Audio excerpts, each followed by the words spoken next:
Cake বানাতে অনেকে ঝামেলা মনে করেন, কিন্তু খুব সহজে কিন্তু ঝটপট করে বাচ্চাদের জন্য এই মজার কেকটা বানিয়ে দিতে পারেন।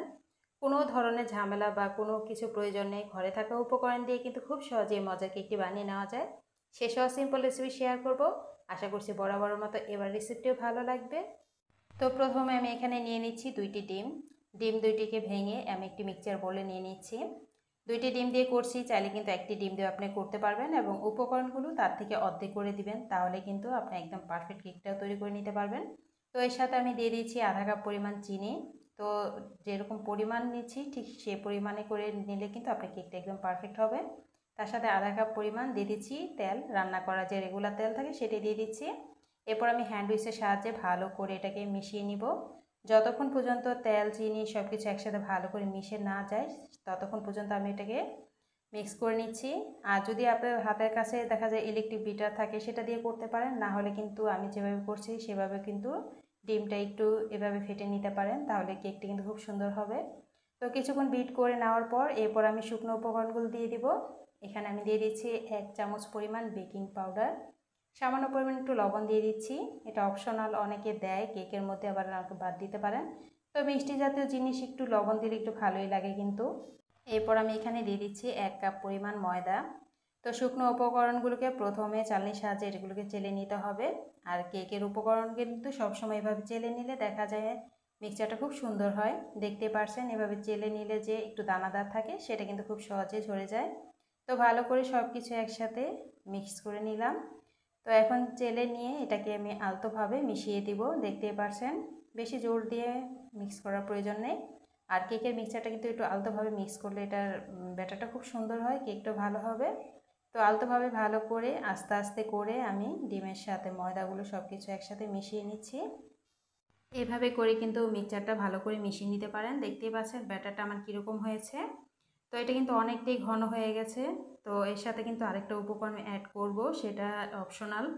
চাইলে আপনারা গুঁড়া দুধটাও দিতে পারেন বা লিকুইড দুধটাও দিতে পারেন। তো এর সাথে আমি এখন দিয়ে দিব প্রায় 1 টেবিল চামচ পরিমাণ লিকুইড দুধ।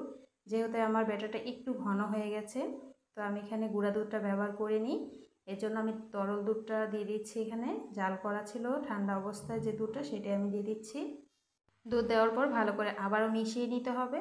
দেখতে পাচ্ছেন আলতোভাবে আমি ভালো করে মিশিয়ে নিচ্ছি। এভাবে করে কিন্তু খুব সহজে ঝটপট করে কেক তৈরি করে নিতে পারেন। বাচ্চারা অনেক সময় বায়না ধরে কেক খাওয়ার, তো ডিম দুধ দিয়ে কিন্তু খুব সহজে মজার কেকটা যে কোনো সময় কিন্তু বানিয়ে নেওয়া যায়। আর ব্যাটারটা কীরকম হয়েছে দেখিয়ে দিচ্ছে আপনাদেরকে। ঠিক এই অবস্থায় যদি হয় তাহলে বুঝতে হবে যে আপনার কেকের ব্যাটারটা একদম পারফেক্ট হয়েছে। তো কেক তৈরি করার যে মোল্ড আছে সেটা নিয়েছি। তো একটা নর্মাল পেপার বিছিয়ে আমি তেল ব্রাশ করে নিচ্ছি, চারোদিক দিয়ে একটু তেল লাগিয়ে নিচ্ছি। এতে করে কিন্তু কেকটার পুড়ে যাবে না, সুন্দর হবে। এরপর আমি ব্যাটারটা এখানে ঢেলে দিচ্ছি। দেখতেই পারছেন খুব সহজে কিন্তু সিম্পলভাবে রেসিপি শেয়ার করছি। কে কোথা থেকে দেখছেন অবশ্যই কমেন্টস করতে পারেন। পরবর্তী ভিডিওতে আপনি শেয়ার করব কে কোথা থেকে আপনার ভিডিওটা দেখছেন।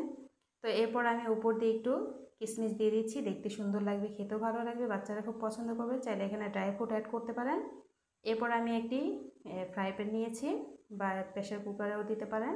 তো আমি একটু বালু দিয়ে দিয়েছি। এরপর স্ট্যান্ডার দিয়ে একটাকে ঢাকনা দিয়ে দিব। উপরে কিন্তু সিটির এই অপশনটা আমি বন্ধ করব না, এটা খোলাই রাখবো। এরপরে আমি এটা 20 মিনিটের জন্য চুলায় বসিয়ে দিয়েছিলাম। 20 মিনিট পর দেখুন মাশাআল্লাহ আমার কেকটা কত সুন্দর হয়েছে। এ তো নামিয়ে এখন আমি এটাকে চারোদিক দিয়ে একটু ছাড়িয়ে নিচ্ছি। তো রেসিপি কেমন লেগেছে অবশ্যই কমেন্টসে জানিয়ে দিন। আর এরকম মজার মজার রেসিপি দেখতে হলে অবশ্যই আমার চ্যানেল ফলো করতে ভুলবেন না। এ তো আমি আরেকটি বাটিতে নিয়ে নিচ্ছি।